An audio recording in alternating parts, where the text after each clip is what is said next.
Alright guys, I've been wanting to make this video for a little bit because people have asked me about it. Now, swapping clusters out to a different one, whether it be a Navigator one, a Harley-Davidson one, so on and so forth. A few things I'll stay off first off. Number one, if you've got a 97 and 98, don't worry about swapping. What I'll be going fully into this. All I got to do is just swap the cluster. There's no PATS information programmed into those. It's a simple plug-and-play swap. 2, this only works for, obviously, as I was saying, the digital clusters, which is 99 plus, and for those that only have attack already built into them. If you do not have attack, such as an XL truck, you will need the cluster reflashed.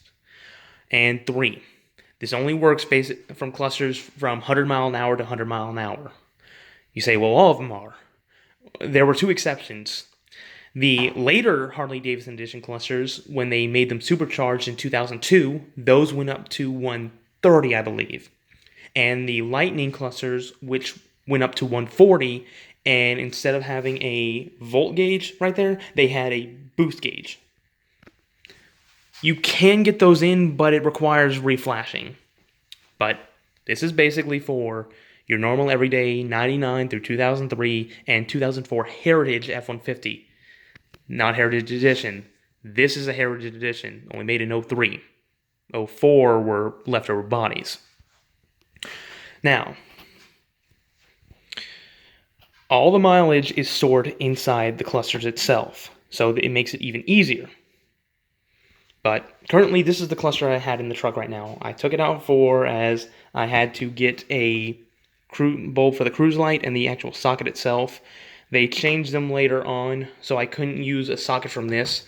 The contacts is on the back of the PCB of this style, as far as what was originally in this thing. You can see the green in it. And basically, let's see if I can find one. The contacts on these said were on the outside. These ones have them on the inside. As you can see, it actually just goes right in and contacts on the back of it. So I had to go to the yard and get one. Now, this is the cluster I had in my truck for a year or 2 at least. I liked it, but I couldn't let up one of these things because these are a bit hard to find. Obviously, this is not the original cluster that came in this truck, so I had done this before. I know these quite well. And this actually has the board that was originally in this cluster. And I'll show you what happens if I plug this one in. If I take this one in, plug it in, one right there, and the other one, it goes in the back of this. Gotta find the dagnabbit thing. Alright, as you can see, that one goes in there, and that one goes in there, obviously. Now, if I actually do turn this thing on, they do come to life. And you'll already notice that the def light itself is flashing itself quite rapidly. And if I can get something better on the mileage. And you can see this board had 240,000 miles on it. My truck had nowhere near this. This one's only got 157.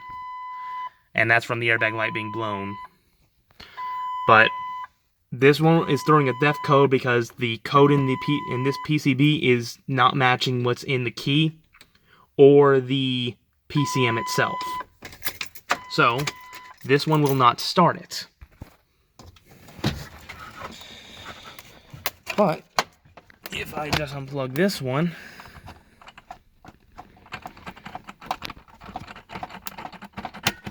come on.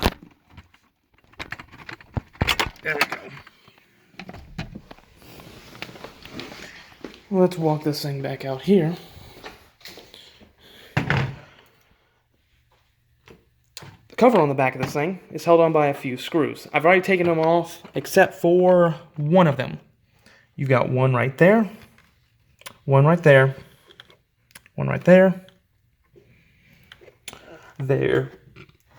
there, and the one I left over right there. These you can use, I think there's like a 6 or 6.5. But what I use is a simple screwdriver, a bit driver with a T15 Torx on it. So if I take this out, I said I remove these just to make it a lot easier for use. Grab that screw. This cover will just pop right off. You got the one plug right here. That pops off, and then this whole board actually just slides right off. This contains all the information for the passive anti-theft and the mileage.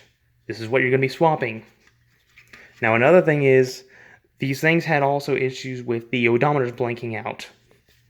And what the issue are these solder points right here.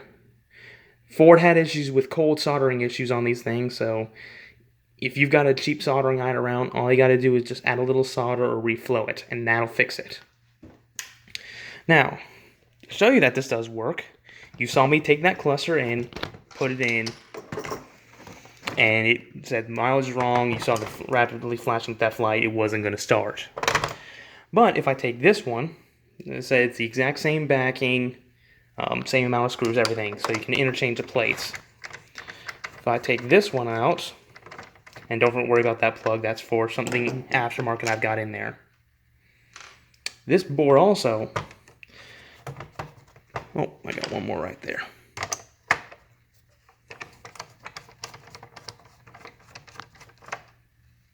Remove that screw. This cover just pops right out. Let me rotate that around. And you got this board. And you can see it's definitely a bit different in design. However, it's all essentially it works the same way. The sliding is different, but it still slides right on. And I'll show you by, let me remove this plug. And all this thing does is just, come on, little bugger. There we go. All right. That pops right off. And I pull these pins. This is essentially for my live feed oil pressure gauge on this thing. These things actually just use a dummy light where it's either going to show in the middle, maxed out, or full. Doesn't do anything else. But if I pop this board off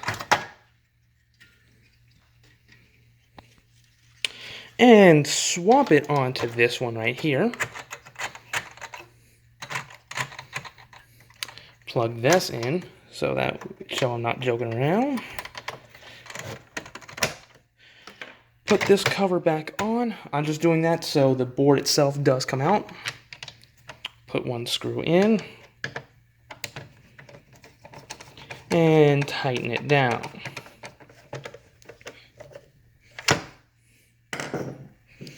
Now, you can clearly see this is the Navigator cluster from earlier. I had plugged in, showed 240,000 miles earlier. But if I take this same cluster,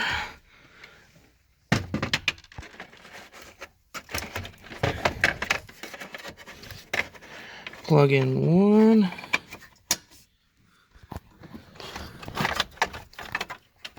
and plug in two. If I turn the key now, the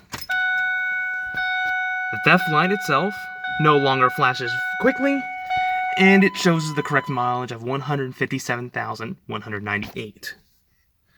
This is how easy this swap is. Very easy to do. No problems at all. The one note I will say about the Navigator gauge clusters, these do not have a cruise light.